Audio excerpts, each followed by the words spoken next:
अब ये बात करेंगे कि ईरान और इजराइल जंग के बीच खुलकर अमेरिका के आने से वर्ल्ड वॉर का खतरा कितना बढ़ गया है। पूरे युद्ध में तीन अलग अलग रुख सामने आ रहे हैं। सवाल है कि अगर ये युद्ध पाकिस्तान तक आ गया तो भारत क्या करेगा। चीन ने अगर ईरान को लेकर युद्ध में एंट्री की तो क्या वर्ल्ड वॉर जैसी स्थिति हो जाएगी। हालांकि जिनपिंग को फैसला करना है कि युद्ध में रहेंगे या शांत रहेंगे। सवाल ये भी है कि अगर हालात और बिगड़े तो भारत का रुख क्या होगा। अभी तक भारत का रुख न्यूट्रल रहता है। ईरान से भी दोस्ती है, इजराइल से भी दोस्ती है। आपने वो तस्वीरें भी खूब देखी कि जब ये युद्ध शुरू हुआ, एक्सेलरेट हुआ, तो भारत ही एक ऐसा देश है जो अपने लोगों को ईरान से बाहर निकालने में कामयाब रहा। आपने भारतीयों की तस्वीर देखी होंगी फ्लाइट में बैठे हुए अपने देश वापस लौटते हुए। तो भारत क्या करेगा, ये सवाल है। पाकिस्तान तक युद्ध आ जाता है तो भारत के लिए क्या चुप रहना आसान होगा? क्या भारत अपनी चुप्पी तोड़ेगा? क्या भारत कोई कदम उठाएगा? ये सवाल है। शी जिनपिंग क्या करते हैं, ये भी एक बड़ा सवाल है। अभी तक वो भी शांत हैं। अभी भी चाइना का जो रुख है वो भी न्यूट्रल जैसा ही समझ में आता है। युद्ध में कूदने को अगर लेकर कहें, वो हालांकि पीछे ईरान के खड़े या नहीं खड़े, बड़ा सवाल है। तो क्या होगा, ये जो महाशक्तियां हैं इनका क्या फैसला होगा, इसी पर चर्चा करते हैं। और कुलकर्णी सर, आप ही समझाइए मुझे कि पाकिस्तान तक आ गया युद्ध या ये युद्ध और एक्सेलरेट हुआ, अगर अभी और हमले हुए अमेरिका की तरफ से और ईरान की तरफ से, तो कौन सा जो देश है, जो बड़ी महाशक्तियां हैं, रूस, चाइना, भारत, किस देश का क्या रुख रहेगा? देखिएगा, डेफिनेटली अगर ये युद्ध फैलता है तो इसमें नुकसान काफ़ी देशों का होगा, जिसमें भारत भी शामिल है। तो सबसे पहले अगर हम देखें कि इससे पहले कि युद्ध फैले और स्ट्रेट ऑफ हॉर्मुज को लेकर के जिससे सबसे ज़्यादा दिक्कत होती है, सबसे ज़्यादा दिक्कत होती है आज की तारीख में, तो चीन को। क्योंकि चीन तकरीबन, मैं कहूँगा ऑलमोस्ट 87% ऑफ ईरान का जो तेल है वो चीन उठाता है। और उसके वो बोलते हैं T pot refineries of China, उसमें वो जाके रिफाइन करता है और उसका सारा तेल वो ले रहा है। प्लस चीन का ईरान के साथ $400 अरब का 30 साल का एग्रीमेंट है, $400 अरब। वैसे ही रूस का $300 अरब का ईरान के साथ अगले 20 साल के लिए एक संधि है, वो वहाँ से गैस उठाती है। तो यानी कि रूस गैस और चीन तेल। जहाँ तक भारत का सवाल है, भारत तेल नहीं लेता है आज की तारीख में ईरान से, क्योंकि सैंक्शंस लगने के बाद ईरान से तेल भारत नहीं लेता है। लेकिन स्ट्रेट ऑफ हॉर्मुज से भारत का तेल काफ़ी हद तक वहाँ से अभी भी आता है। और विश्व का 20% जो तेल है वो सब कुछ स्ट्रेट ऑफ हॉर्मुज से गुजरता है। तो बहुत ज़रूरी है चीन को भी, बहुत ज़रूरी है रूस को भी, बहुत ज़रूरी है भारत को भी। और हमने अपने, अब ये जो तेल जाता है तो वैसे ही आप समझ सकते हैं कि दो और शक्तियाँ, आर्थिक शक्तियाँ जिनको तेल जाता है, जापान और साउथ कोरिया। तो आप समझ सकते हैं कि पूरे विश्व में तेल का जो एक लेकर के जो प्रॉब्लम होगा, इसके अलावा सप्लाई चेन्स, लॉजिस्टिक चेन्स, तो बहुत नुकसान होने का खतरा है। यही कारण है कि चीन भी अभी तक आपने देखा कि मैं ये नहीं कहूँगा फेंस सिटर है, लेकिन दूर रहने की कोशिश कर रहा है और ईरान को किसी तरीके से दोस्ती भी निभाना चाहता है, दुश्मनी भी नहीं लेना चाहता है। और सैंक्शंस के बावजूद चीन ही एक ऐसा देश है जो सारा तेल ईरान से उठाता है। तो ऐसे हालात में आपको क्या लगता है, पूरे विश्व में तकलीफ होगी, इसमें कोई शक नहीं है, और ज़बरदस्त तकलीफ होगी भारत को भी। भारत में ही और पूरे विश्व भर में आज की तारीख में 12.5% तेल के भाव बढ़ गए हैं। 12.5%, यानी कि $77 प्रति बैरल आज का रेट है। अगर यही हालत चलते रहे तो आप समझ सकते हैं कि कितना हालत आगे के दिन में होगी। यही अगर 12.5% अभी भाव बढ़े हैं, ये 100 हो जाते, 150 हो जाते, 200 हो जाते, मुश्किल होगा। शिपिंग को लेकर के, जैसे हुदीज है, रेड सी के अंदर है, हुदीज किसके हैं, ये प्रॉक्सीज ईरान के हैं, तो वो वहां से भी तकलीफ देना शुरू करेंगे। तो एक तरीके से जो माहौल है पूरे विश्व का खराब होने का जबरदस्त खतरा है। उम्मीद करते हैं, मैं उम्मीद बार बार कहता हूं कि अगले 48 घंटे में, लगता तो मुझे कुछ ऐसे है, ईरान जरूर बहुत बड़ी बड़ी बातें करने की कोशिश कर रहा है, पर ईरान को लग जाएगा अगले 48 घंटे में ये लड़ाई वो खुद अपने बलबूते पे नहीं लड़ सकता है। और इसमें अच्छा होगा कि वो यूएसए के साथ न्यूक्लियर डील के बारे में बातचीत करने के लिए टेबल पे युद्ध जैसी स्थिति ना आए, या फिर जो बार बार एक चिंता जाहिर की जा रही है कि वर्ल्ड वॉर 3 जैसे हालात पैदा ना हो जाए। क्या हम उस तरफ बढ़ रहे हैं, ये सवाल है। लेकिन भारत के बारे में में अगर कहें कि अगर पाकिस्तान तक ये युद्ध आता है या ये युद्ध और ज्यादा बिगड़ जाता है, ये भीषण युद्ध में अगर तब्दील हो जाता है, तो भारत पहल सर क्या न्यूट्रल रह पाएगा? हम चौथी बड़ी महाशक्ति हैं, अगर हम मिलिट्री के रूप में भी देखें, चौथी सबसे पावरफुल मिलिट्री हमारे पास है, फौज हमारे पास है। क्या होगा हमारा रुख? प्राची जी, बहुत ही अच्छा प्रश्न है। भारत के बहुत क्लोज रिलेशंस हैं ईरान के साथ भी। हम 10 साल के लिए उनका चबाहर टर्मिनल का एग्रीमेंट है हमारा डेवलप करने का। उसके बाद वहीं से हम जाते हैं कि वो अफगानिस्तान और international north south transport corridor पे जाए, सेंट्रल एशिया और फिर वहाँ से यूरोप।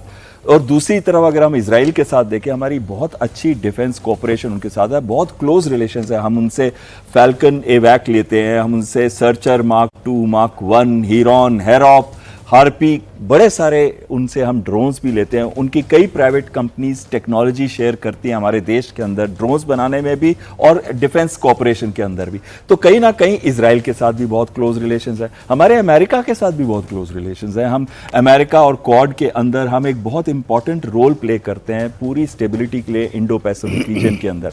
तो कहीं ना कहीं ये सारी चीज़ों को अगर हम देखते हैं तो ये भारत के लिए भी डिफाइनिंग मोमेंट है, भारत के लिए भी नाउ और नेवर का मोमेंट है।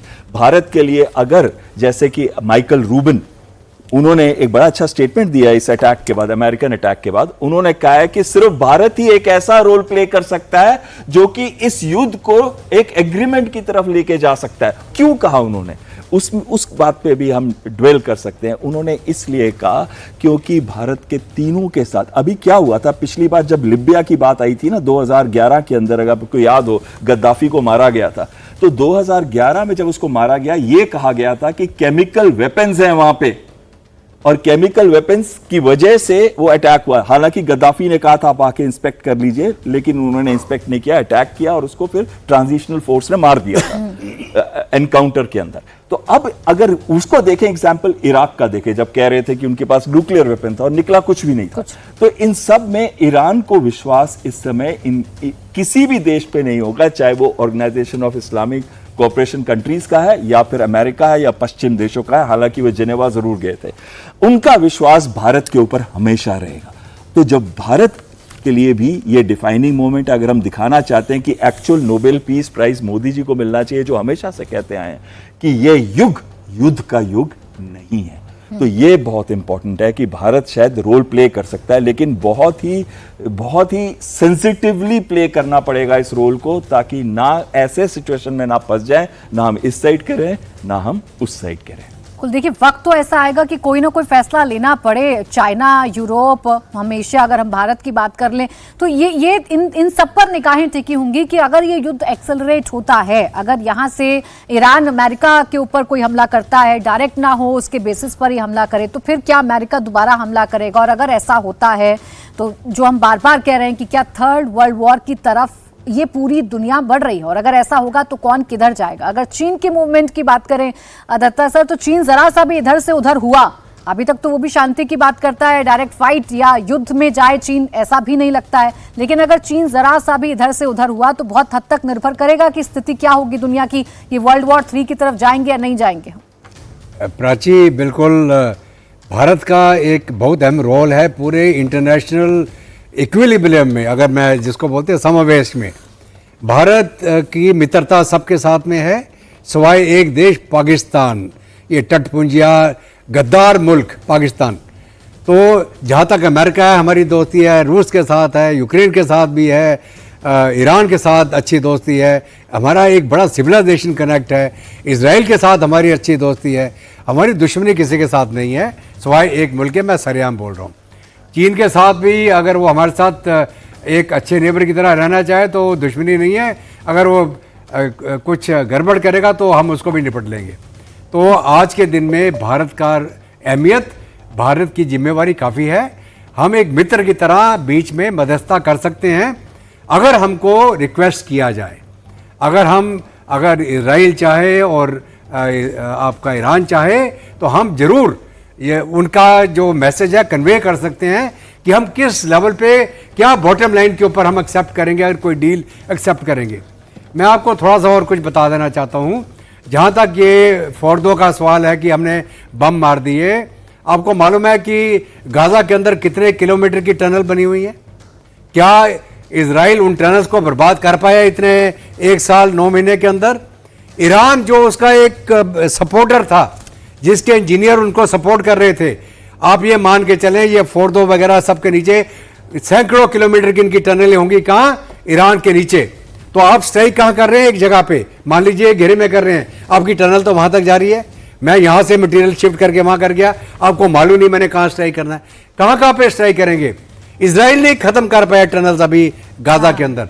तो ये एक कहने की बात है। अभी जहां तक चाइना का सवाल है या रशिया का सवाल है, मैं दोबारा दोहराऊंगा, चीन, रूस, ईरान, नॉर्थ कोरिया एक तरफ खड़े थे, कहा यूक्रेन जंग में, जहां पे पूरी नेटो और अमेरिका यूक्रेन को सपोर्ट कर रहा है। तो आप चाहे डायरेक्टली, चीन डायरेक्टली नहीं आएगा, लेकिन चीन जो है हथियार, असला और प्रकार की जो मदद देता रहेगा, इनको सैटेलाइट इंफॉर्मेशन देगा, कुछ भी और जो मटेरियल हेल्प करेगा, डायरेक्टली नहीं आएगा। जो जहां तक रशिया का सवाल है, ईरान ने बहुत सपोर्ट किया रशिया को। जो शहीद ड्रोन जो कि जाके यूक्रेन में स्ट्राइक करा था, वो ईरान ने दिए थे। अभी रशिया खुद बनाने लग गया उसको, थोड़ी वेरिएशन के साथ में। और पुतिन ने भी बोला था कि हमने अपने एयर डिफेंस ऑफर किया था, लेकिन ईरान ने उसको मतलब बोला नहीं था, अगर वो बोलेंगे तो हम दे देंगे। तो अभी क्या है कि रशियन जो एयर डिफेंस पुतिन ने बोला था। तो दूसरा क्या है कि उसकी वार्निंग भी है अमेरिका को कि आप बुश शहर में मत हमला करिए, हमारे इंजीनियर वहाँ पे हैं, अगर आप हमला करेंगे रेडिएशन फैलेगा। और ये भी बोला था कि अगर आप न्यूक्लियर साइट्स को हमला करते हैं तो रेड लाइन क्रॉस होगी। तो अभी इनके रिएक्शन आए नहीं है, वो आएगा आज, नहीं तो शाम तक आ जाएंगे रिएक्शन, और फिर हमें पता चलेगा कौन कौन से पलड़े में खड़ा है। लेकिन ये भी मैं आपको बता दूं, ईरान अभी हथियार नहीं डालेगा, वो लड़ेगा जब तक कि वो 1-2 तगड़े वार ना कर दे अमेरिका के ऊपर, ये बोलने के लिए कि जंग में हारा नहीं हूं, जंग में बराबरी में था, अब मैं नेगोशिएट कर सकता हूं। तो रही है सर, वो अभी जितनी भी तस्वीर ताजा आ रही हैं उसमें इजराइल में भारी तबाही ईरान मचा रहा है। हालांकि इजराइल भी अटैक कर रहा है, लेकिन ईरान एक के बाद एक कई सारी बैलिस्टिक मिसाइल से हमले कर रहा है, और अब जो रिहायशी इलाके हैं उनको भी टारगेट किया गया है। तो जो बिल्डिंग्स हैं, जो बड़ी बड़ी बिल्डिंग्स हैं, वो खंडहर में तब्दील हो रही हैं। तो ईरान लड़ तो रही है, लेकिन विश्व के परिप्रेक्ष्य से हम बात कर रहे हैं सिवात सर, चाइना, रूस, अभी तक हम ये बात किया करते थे कि क्या अमेरिका डायरेक्ट कूदेगा, लेकिन जब अमेरिका डायरेक्ट कूद गया, और पहले ही रूस और चाइना ये कह चुके हैं कि अगर अमेरिका डायरेक्ट कूदा तो अंजाम बहुत बुरा होगा, तो क्या ये जो बड़ी महाशक्तियां हैं जिसमें भारत भी इंक्लूड है, ये डायरेक्ट इन्वॉल्वमेंट करेंगे? हाँ, देखो सच्चाई क्या है कि मुझे लगता नहीं कि ज़्यादा इसके अंदर कोई इन्वॉल्वमेंट होगी। इसकी ये लड़ाई ज़्यादातर Iran versus Israel and America रहेगी। चीन, जो पहले हम बात करते हैं रूस की, देखो रूस जो है, ये सच्चाई है 30 साल का सिक्योरिटी एग्रीमेंट है, मगर आज रूस की कंडीशन ठीक नहीं है। वो यूक्रेन के साथ अकेला लड़ रहा है और यूक्रेन के साथ पूरा नेटो है। और इसी प्रकार से अगर चीन को भी आप देखो, हाँ चीन और ईरान के बहुत अच्छे संबंध हैं, उन्होंने बहुत ज़्यादा इन्वेस्टमेंट भी की है, बेल्ट रोड इनिशिएटिव का भी हिस्सा है, मगर चीन भी हथियार, अम्यूनिशन और कुछ आपको सैटेलाइट से सर्वेलेंस वगैरह के अलावा ज़्यादा अंदर नहीं आएगा। नॉर्थ कोरिया जो है वो भी कुछ हथियार दे सकता है, बाकी टर्की जैसे देश नहीं आएंगे, वो नेटो का हिस्सा है। अब बात आती है भारत की क्या पोजीशन होनी चाहिए। देखो भारत के लिए एक बड़ा सेंसिटिव मूवमेंट है, अगर ये लड़ाई ज़्यादा जाती है तो भारत को बड़ा नुकसान है, क्योंकि दोनों देश भारत के बहुत ही अच्छे मित्र हैं। एक अगर आप देखें इजराइल, जैसे बता रहे हैं बाकी कॉम पैनलिस्ट भी, कि हमारे ज़्यादातर हथियार जो हैं, तो 3rd लार्जेस्ट जो हमारे को सप्लायर है वो इजराइल है। वहाँ से आपके जो स्पेशली इलेक्ट्रॉनिक आइटम वहाँ से मिलते हैं, ड्रोन वहाँ से हमने लिए, ड्रोन वहाँ से लिया, तो इसलिए इजराइल हमारे साथ खड़ा रहा है। और ऐसे टाइम में जब हमें हथियारों की ज़रूरत थी ऑपरेशन विजय में, तो इजराइल ने हेल्प की। और अब आप आ जाएं कि ईरान पे, ईरान भारत के लिए बहुत ही महत्वपूर्ण है, स्पेशली चाबार को लेके, क्योंकि चाबार जो है एक पोर्ट, हम उसको अब मैनेज कर रहे हैं, और चाबार एक ऐसा पोर्ट है जिसके ऊपर हमारे कहने से अमेरिका ने इकोनॉमिक सैंक्शन भी लगाए थे, जिसको काटसा बोलते हैं, countering America adversary through sanction act. एक चाबार ऐसा है जहां से पाकिस्तान को बाईपास करते हुए अफगानिस्तान, सेंट्रल एशियन स्टेट, फिर ये नॉर्थ साउथ ट्रांसपोर्ट कॉरिडोर से जोड़ता है, और ये ईस्ट यूरोप और रूस जाता है। इसका 11% कहते हैं कि अगले 50 साल में इसके अंदर ट्रेड जाएगा, शुरू में 3% जाएगा अगर ये ऑपरेटिव होगा। दूसरा एक और बड़ी इंपॉर्टेंट चीज़ है, अगर ये लड़ाई फैलती है तो जो आप देखें G20 मीटिंग में India, middle east, Europe economic corridor, उसके अंदर कौन कौन से पहलू हैं? उसके अंदर सऊदी अरेबिया भी इन्वॉल्व है, यूएई भी है, इजराइल भी है, और फिर वो जाएगा इटली और आपका ग्रीक की तरफ। तो ये भी सच्चाई, उसको भी वो भी खटास पे आ गया है, क्योंकि ये लड़ाई के कारण आप देखेंगे सारा का सारा टर्निंग इफेक्ट हुआ है मिडिल ईस्ट में।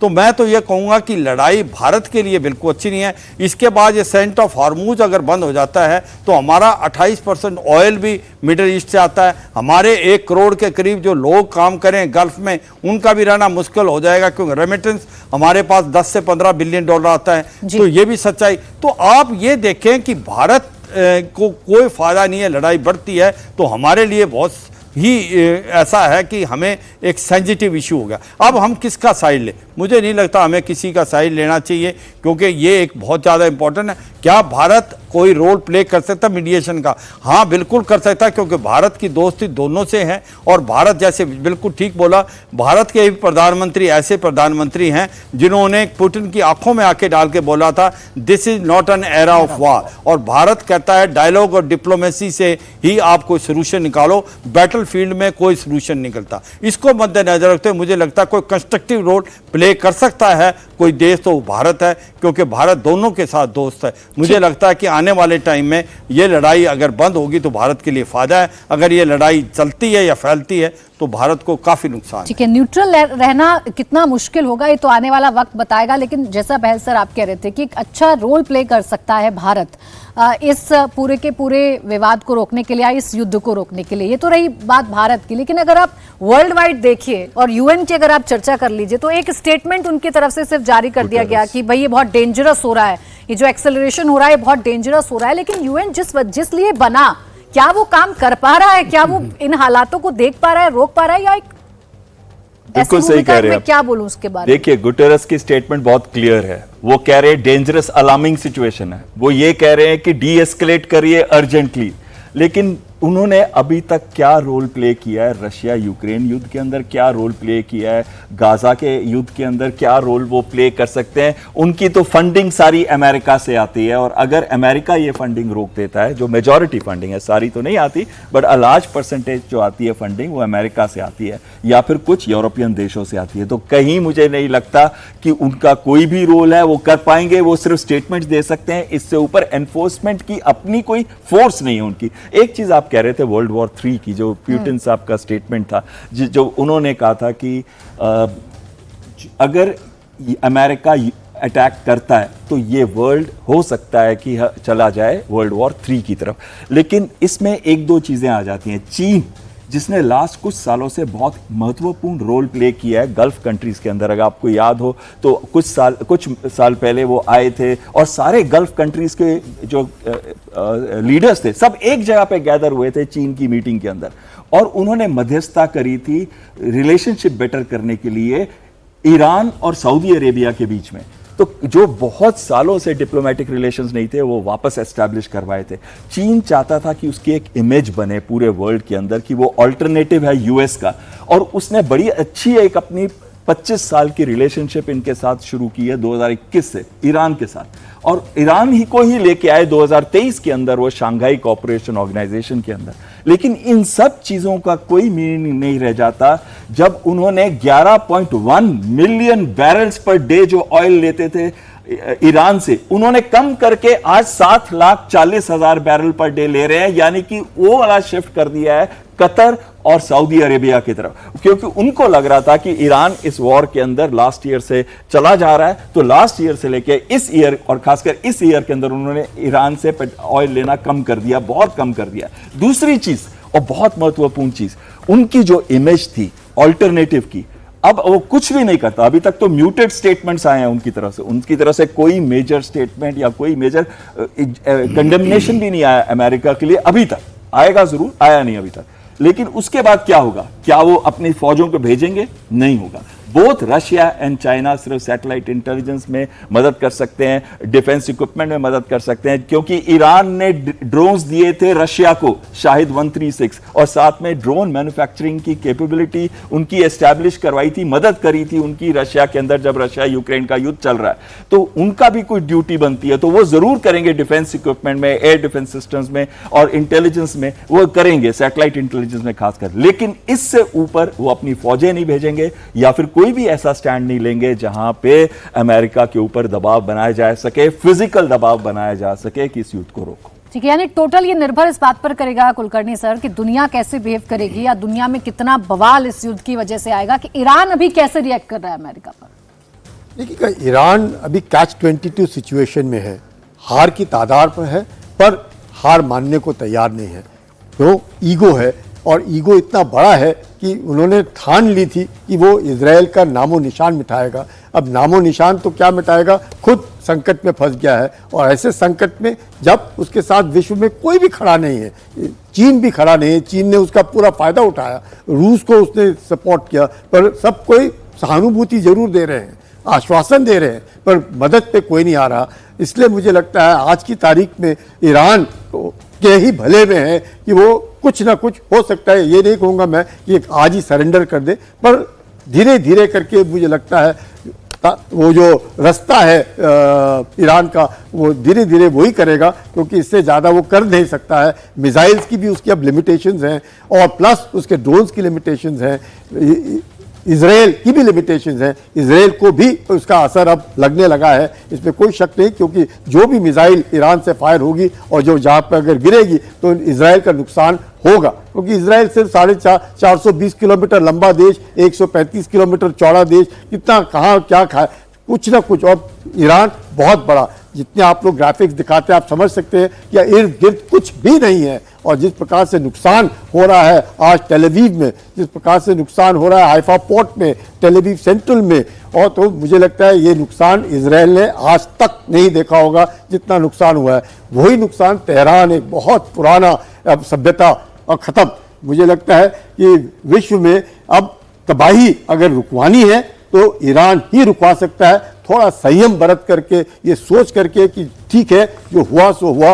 अब अगर नुकसान उन्होंने ये सोच करके करना है कि हमने यहूदियों को हटाना ही है, यहूदी हटाए जा नहीं सकते हैं, उनके साथ एक अमेरिका खड़ा है। अमेरिका यकीनन किसी को खासकर ईरान के बर्बादी देखेगा, पर इजराइल के बर्बादी नहीं देख सकता है। ठीक है, यानी अभी ये जो पूरी की पूरी सिचुएशन है, ये एक्सेलरेट होगी या डी एक्सेलरेट होगी, इस पर सभी की निगाहें हैं। फिलहाल ईरान जबरदस्त बदला ले रहा है, इजराइल पर लगातार हमले कर रहा है, तो इजराइल भी हमले कर रहा है, लेकिन अमेरिका के एक अटैक के बाद क्या ये अटैक और बढ़ेंगे, इस पर सभी की निगाहें हैं। बहुत शुक्रिया आप सभी का हमारे साथ आज की इस चर्चा में जुड़ने के लिए। सिवाद सर, बहल सर, कुलकर्णी सर और दत्ता सर, बहुत शुक्रिया आप सभी का।